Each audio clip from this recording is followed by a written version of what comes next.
எச்ராஜ் அவர்கள் வந்து இது வரைக்கும் ஜோசப் விஜய்னு சொல்லி மத அடையாளப்படுத்தி பேசிட்டு வந்தாங்க. சமீப காலமா வந்து விஜயோட நிப்பாட்டிக்கிறாங்க. அதை பத்தி உங்களுக்கு நம்மளுக்கெல்லாம் தெரிஞ்சது அவர் விஜய் தாங்க. அவர் ஒவ்வொருத்தரும் என்ன சொல்லலாம். ஆனா அவர் தந்தையெல்லாம் எனக்கு நல்ல நண்பர். அவங்க அம்மா எல்லாம் எங்களோட வாக்கிங் மேட்டு. அதெல்லாம் அப்படியெல்லாம் விஜய் அவர்களை யாரும் மத ரீதியாக பார்த்ததாகவோ எனக்கு தெரியவில்லை. நம்மளுக்கெல்லாம் தெரிஞ்சதுதான் விஜய். அவர் ஜோசப் விஜயா தான் இருந்தாதான் என்ன தவறு இருக்கு. அதனால தமிழ்நாட்டில் மதம் ஜாதிக்கெல்லாம் அப்பாற்பட்டு தான்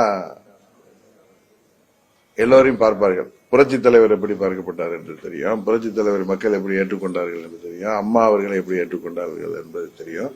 அதுபோல திரைத்துறையில் உள்ள ரஜினிகாந்த் வேற மாநிலத்தை சேர்ந்தவர் தான் உச்சபட்ச நடிகராக இருந்தார். அதனால தமிழ்நாட்டு மக்கள் வந்தவரை வாழ வைக்கின்ற மாநிலம். இங்கே ஜாதி மதத்தை எல்லாம் யாரும் பார்ப்பதில்லை. அது ஹெச் ராஜா அப்படி பார்த்தாருன்னா அது அவர்கிட்ட தான் ஏதோ கோளாறு இருக்குன்னு பார்க்கணுமே தவிர, அவர் பார்வையில தான் கோளாறு இருக்குமே தவிர தமிழ்நாட்டு மக்கள் பார்வையில அந்த மாதிரி கோளாறு இல்லை.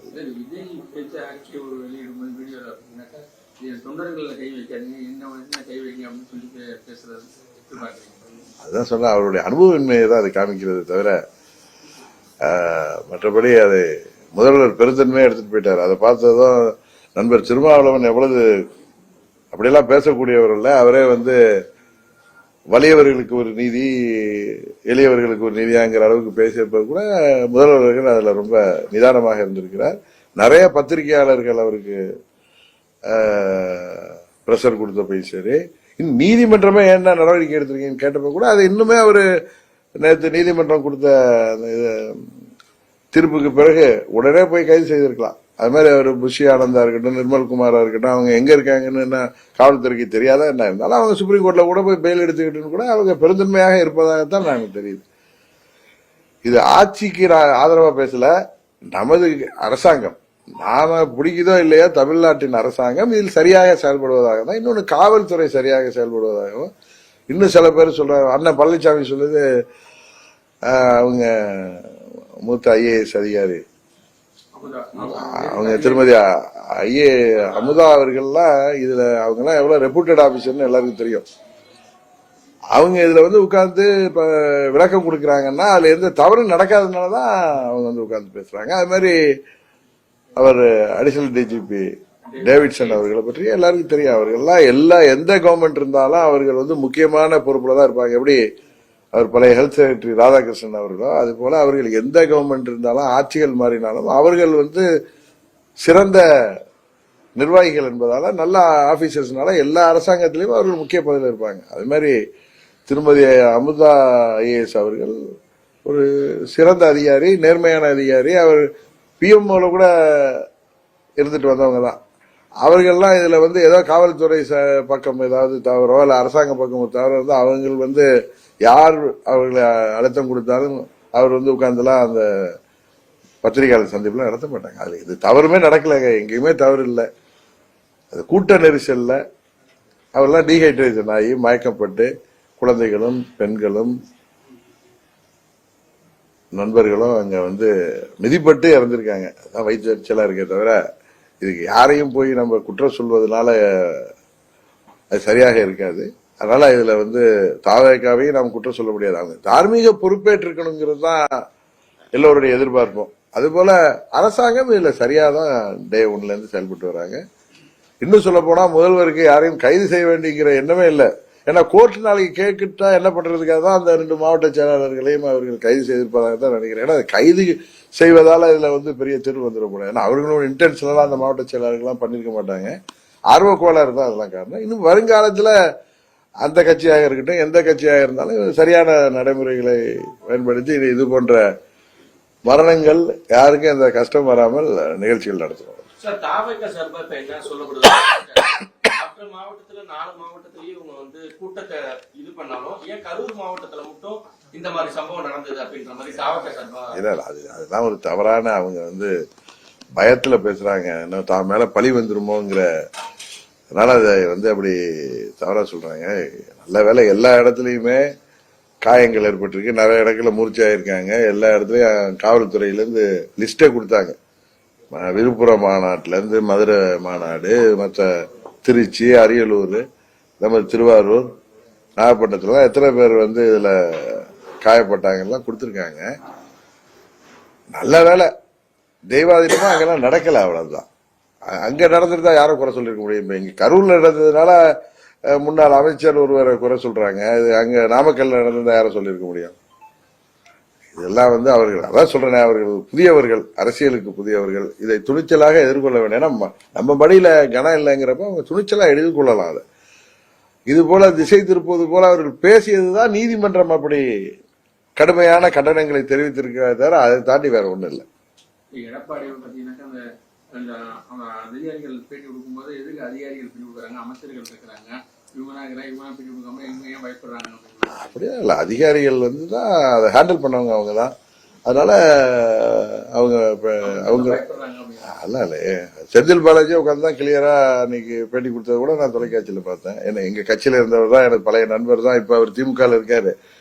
அதுக்காக நம்ம அவரை காழ்ப்புணர்ச்சியோட பார்க்க கூடாது. அவங்க எனக்கு அவர் நல்ல பழக்கம், 2006ல இருந்து எனக்கு நல்ல பழக்கம் தான். அவருக்கு இதே மாதிரி ஒரு குரூர புத்தி எல்லாம் இருக்குன்னு தெரியாது. அரசியல் ரீதியாக அவர் வெற்றி பெறணுங்கிறதுக்காக அரசியல் ரீதியான முயற்சிகளை செய்வாரே தவிர இதே மாதிரி போய் அங்க பண்ணி அவங்க ஊர்ல பண்ணி அதனால என்னத்தை லாபம் அடைய போறாரு?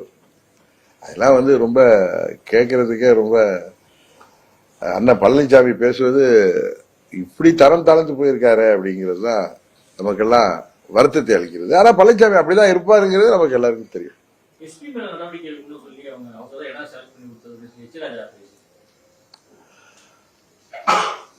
எல்லார் மேலும் நிறைவேற்றிருப்போம். முதல்வர் மேல, துணை முதலமைச்சர் மேல, அத்தனை அமைச்சர்கள், அந்த additional DGP, IG law and order, இல்ல அங்க யாராரு சம்பந்தப்படுத்திருக்காங்க, கான்ஸ்டபிள் வரைக்குமே அந்த 500 பேர் பாவம் காவலுக்கு இருந்தாங்களா அவங்க வரைக்குமே எடுத்துட்டா கூட ஹெச் ராஜாவுக்கு அதுல திருப்தி இருக்குமே. நல்ல படித்தவர், பெரிய மனிதர், நல்ல நண்பர் எனக்கு. அவர் ஏன் இப்படி பேசுறாரு?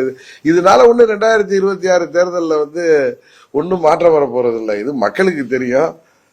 இதுல என்ன நடந்ததுன்னு தெரியும். இதுல எந்தவித சதியும் கிடையாது. தாவேகாவுக்கு எந்தவித அது போன்ற எண்ணமும் தெரியாது, யாருக்குமே தெரியாது. அதுக்கு அங்கிருந்த காவல்துறை அதிகாரிகளா இருக்கட்டும், யாருக்குமே அந்த மாதிரி ஒரு நிகழ்ச்சி நடக்கும், அப்படி ஒரு துர்சம்பவம் நடக்கும் யாருக்குமே இல்லை. இது ஏதோ ஒரு விபத்து தான். அதான் நான் அன்றைக்கு சொல்லதான் விபத்து. இதுல என்னதான் சிபிஐல இன்டர்போல் விசாரணை நடந்தனாலும் அதான் வர முடியுமே தவிர இதுல ஒன்னும் வேற எதுவும் வரப்போறது இல்லை. இல்ல சிபிஐ என்ன, முதலமைச்சரை சிபிஐக்கு ஆர்டர் போடலாம். இப்ப கோர்ட் எஸ்ஐடி போட்டிருக்கு. அவரு கார்கை பத்தி நல்ல ஒப்பீனியன் நண்பர் அண்ணாமலையே இன்னைக்கு சொல்லியிருக்காரு. நான் டெல்லியில ஏதோ அவர் கொடுத்த பேட்டியோ இல்ல ஏதோ ஆங்கில தொலைக்காட்சி கொடுத்த பேட்டியை பார்த்தேன். அதனால இதுல யாருமே தவறு செய்யவில்லை. இது விதி செய்த சதின்னு வேணா எடுத்துக்கிட்டு போலாமே தவிர நம்ம சும்மா பேசுறது அது அரசியலில் உள்ளவர்களுக்கே நமக்கெல்லாம் அசிங்கமா தெரியுது. அவ்வளவுதான். ரோட் ஷோக்கு ஒரு வழி ரோட் ஷோ நடத்தணும்னா 20 கிலோமீட்டர் 23 கிலோமீட்டர் வராங்க. இல்ல இது வரைக்கும் நடந்து முதலமைச்சர் கிளியரா இருக்க. வருங்காலத்துல இது போல இல்லாம நம்ம எல்லா கட்சிகளும் சேர்ந்து இதுக்கு ஒரு சரியான திட்டமிடல் செய்வோம்னு தான் சொல்லியிருக்காரு. அது திரும்ப திரும்ப இதே பேசிட்டு இருக்க வேணாம்னு நினைக்கிறேன். அதிமுக எடப்பாடி கூட்டணி சேர மாட்டேன்னு சொல்றீங்க. அந்த இடத்துக்கு வேற யார் வரும் நீங்க எதிர்பார்க்கணும்? நான் தான் அன்னைக்கே சொன்னா, ஏற்கனவே சொல்லியிருக்கேன். எடப்பாடியை தவிர யார் ராமசாமியா இருந்தாலும் சரி, குப்புசாமியா இருந்தாலும் சரி, எனக்கு ஒண்ணும் கிடையாது. எனக்கு அதிமுக மேல எந்த விரோதமும் கிடையாது. எனக்கு என்டிஏ கூட்டணியில நாங்கள் ரொம்ப கம்ஃபர்டபுளா தான் இருந்தோம். அங்க எந்த ராமசாமியோ குப்புசாமி, இவர் சொல்றாருல கிளை செயலாளர் கூட வரலான்னு, அங்க பொதுச் செயலாளர் பதவிக்கு புரட்சி தலைவர் காலத்திலேயும் அம்மா அவர்கள் காலத்திலேயும் யார் வேண்டுமானாலும் பொதுச் செயலாளர் பதவிக்கு போட்டியில இருந்தது. அந்த அடிப்படை சட்டத்தையே மாத்தி 10 மாவட்ட செயலாளர்கள் ஆதரவு அளிக்கணும், 10 மாவட்ட செயலாளர்கள் வழிமொழியணும். இதற்கு முன்பு 5 ஆண்டுகள் ஏதோ அவர்கள் தலைமை கழக நிர்வாகம் இருந்துட்டு யாருமே நிக்க முடியாத மாதிரி இவர் தான் பொதுச்செயலாளர் இருக்கிற மாதிரி அவர் ஹைவேஸ் மினிஸ்டர் இருந்தப்ப டெண்டர்ல எல்லாம் பண்ற மாதிரி இதுலயே ஒரு டெண்டர் ஸ்டைல்ல இதுல பைலாவே மாத்திருக்காரு. அதனால இப்ப அதிமுகங்கிற கட்சி இல்ல, இது இடிஎம்கே தான் இருக்கு. அதனால இந்த இடிஎம்கேல இருக்கிறவங்கள இவரை தவிர வேற யாரோ குப்புசாமி ராமசாமியா இருந்தாலும் சரி, எங்களுக்கு அதை பத்தி ஒண்ணும் இல்லை. எங்களுக்கு அம்மாவுடைய கட்சி இன்றைக்கு மீண்டும் அம்மாவுடைய ஆட்சி வரணுங்கிறதுல இல்லை. ஆனா எடப்பாடி பழனிசாமி திராவிட முன்னேற்ற கழகம் ஆட்சிக்கு வருவதற்கு நிச்சயம் வாய்ப்பே இல்லை.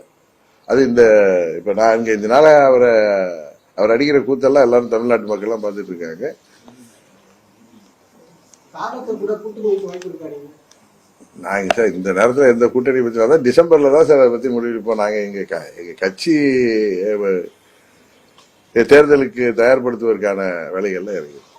செய்திகளை உடனுக்குடன் தெரிந்து கொள்ள கீழ்கண்ட கேபிள் மற்றும் டிடிஹெச் நெட்வொர்க்குகளில் எம்நாடு செய்தி தொலைக்காட்சியை காணுங்கள். பாதகம் செய்பவரை கண்டால் நாம் பயம் கொள்ளலாகாது பாப்பா. மோதி மிதித்து விடு பாப்பா, அவர் முகத்தில் உமிழ்ந்து விடு பாப்பா. அண்மை செய்திகளை உடனுக்குடன் தெரிந்து கொள்ள இணைந்திருங்கள் எம்நாடு தொலைக்காட்சியுடன்.